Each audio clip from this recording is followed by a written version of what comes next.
We are going to see the diffraction due to single slit.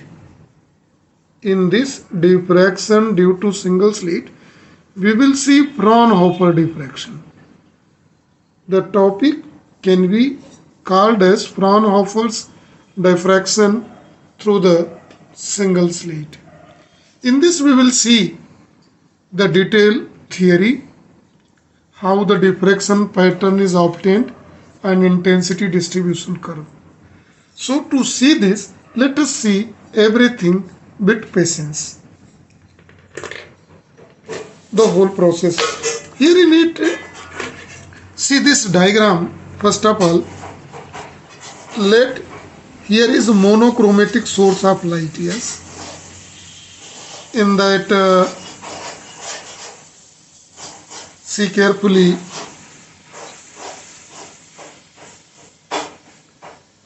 A straight line here. In this straight line, let us consider a narrow slit, and here screen. This is single slit, narrow slit is here, whose size is given here.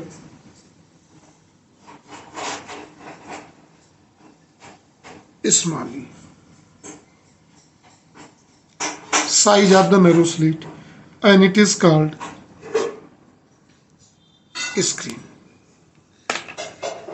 From narrow slit, here one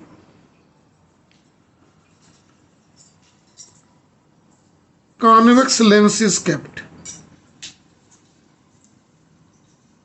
L1. Convex lens is kept, and from monochromatic source of light, normally we are using the sodium lamp, through which ray of light falls here on it. The distance between lens L1 and source S is kept equal to focal length of lens, F1. So after diffraction, light becomes parallel. Why lens is used? Because here in Fraunhofer diffraction, the source is at infinite. So parallel source infinite refers to the parallel wavefront and parallel ray of light. That is why the lens is used here.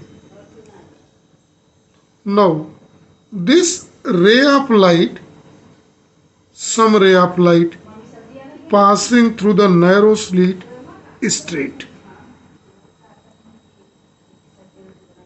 See carefully here.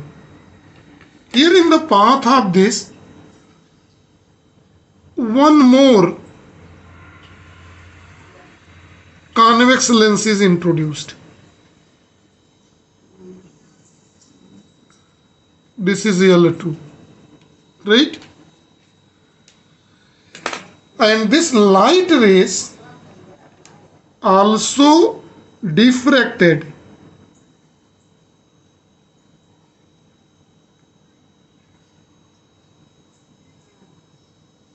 through the bending. This is diffraction. It is a rectilinear propagation. The diffraction of light is represented by it.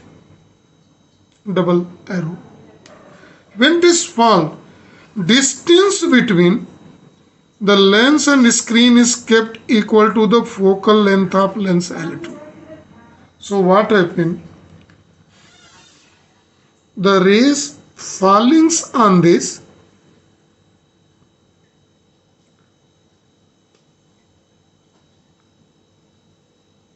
meets here on the screen.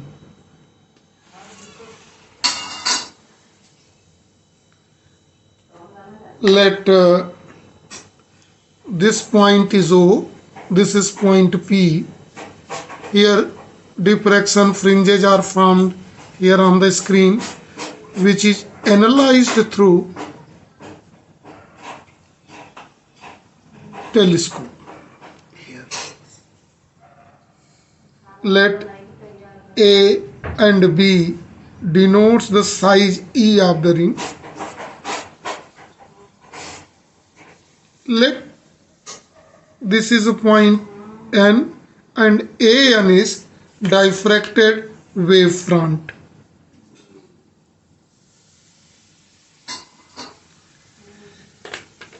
This angle is theta. So here path difference, here in this case of a bending light,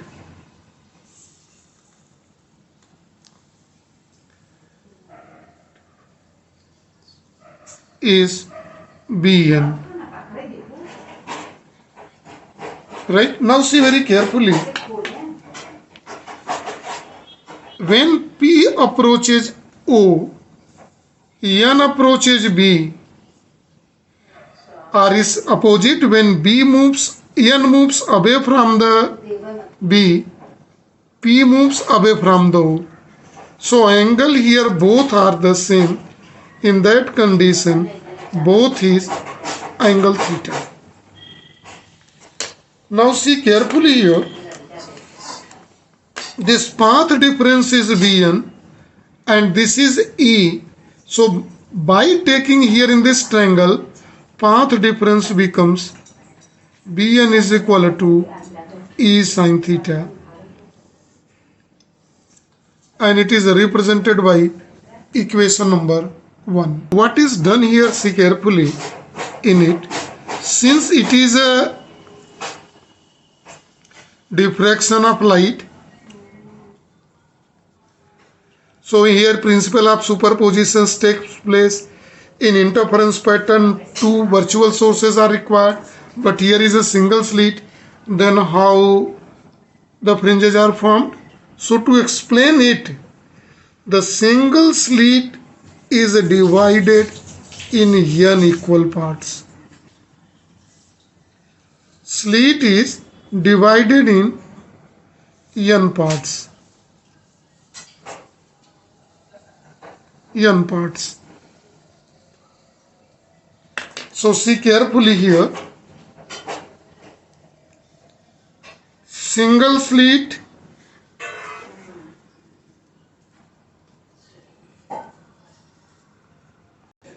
divided into n equal parts. Single slit. And one more important thing, each part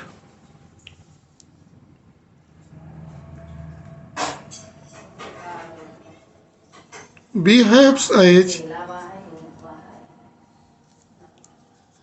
individual source of monochromatic light. That is why this single slit is converted into n sources. So here from this slit AB, the n sources is spreading n wave. Each wave have let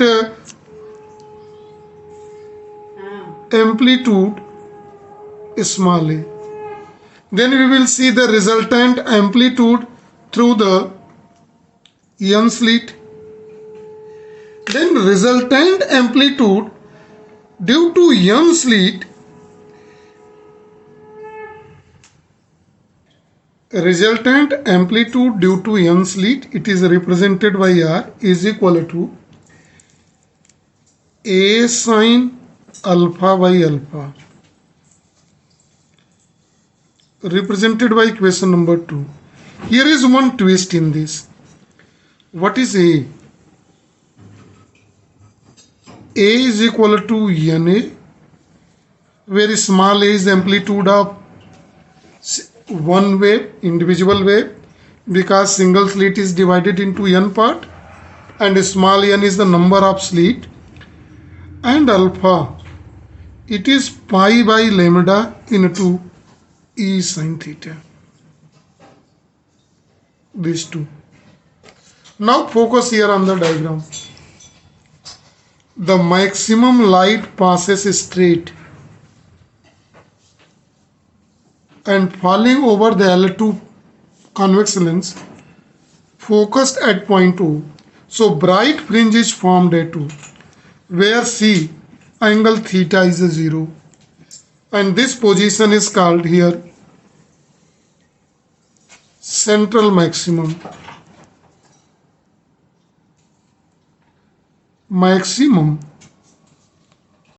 Position of central maximum is obtained.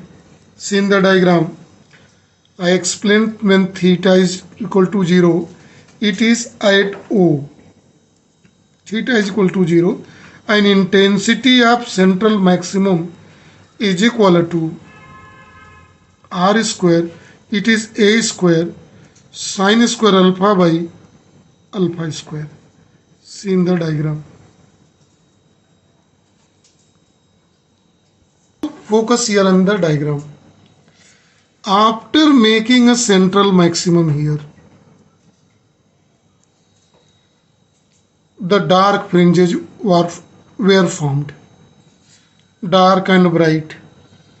So what is a dark and bright? Dark is known as the minimum, and minimum condition is, now see the position of a minimum. Position is minima is obtained where E sin theta is equal to m lambda. It is a condition of minima where this satisfied this mathematical condition where m is equal to plus minus 1, plus minus 2, plus minus 3 and so on. No 0 is here, because at 0 central maxima is formed. So minima, one for first minima, second minima, third minima, etc. Between two minima there is a maxima, and that is called central maximum, secondary maximum. So it is position of secondary maximum.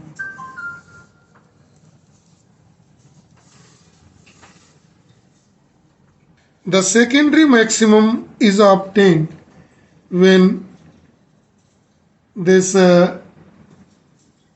positions, and this condition obtained when at position 3 by 2 pi plus minus 5 pi by 2 plus minus 7 pi by 2.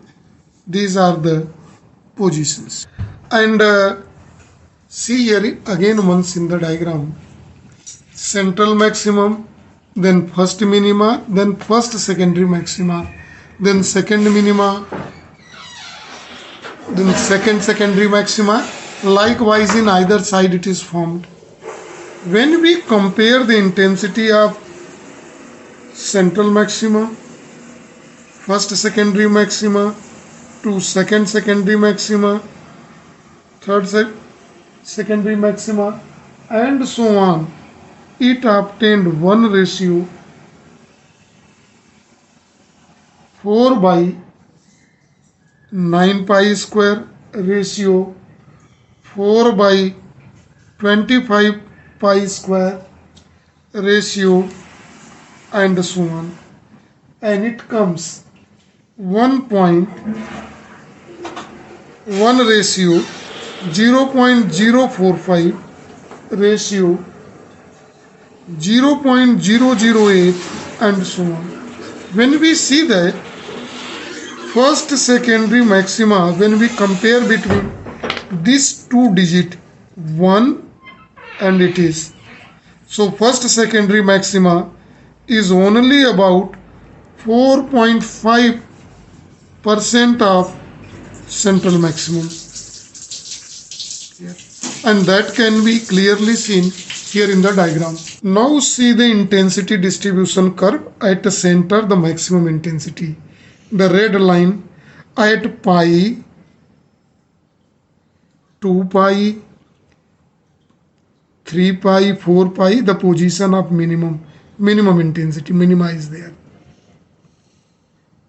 And at 3 pi by 2, between pi and 2 pi, first secondary maxima, it is 4.5% of the central maxima. See here in the diagram. Now see very carefully here in it. First secondary maxima, second secondary maxima, third secondary maxima, and so on. First minima, second minima, third minima, fourth minima on either side in the both. Now see here in the diagram, the same intensity distribution curve is here. This is the central maxima. Then first minima, first secondary maxima, third secondary maxima, first secondary, second secondary, third secondary on either side, central maxima. Right? This is called diffraction pattern. In C here, the size of the secondary maxima decreases and their intensity becomes fainter and fainter, moving away from the central maximum. Their intensity goes down very rapidly. And the size of minima increases as we move from the central maximum on either side. And we are knowing in the interference the bright fringes and dark fringes. All bright fringes have the same intensity and dark fringes have the same intensity. But here is no. Central maximum has a maximum intensity. Moving away from that, its intensity decreases rapidly, becomes fainter and fainter. And the size of, once more, remember, size of dark fringes increases. So I hope it is clear to everyone. Thank you and have a nice day to all.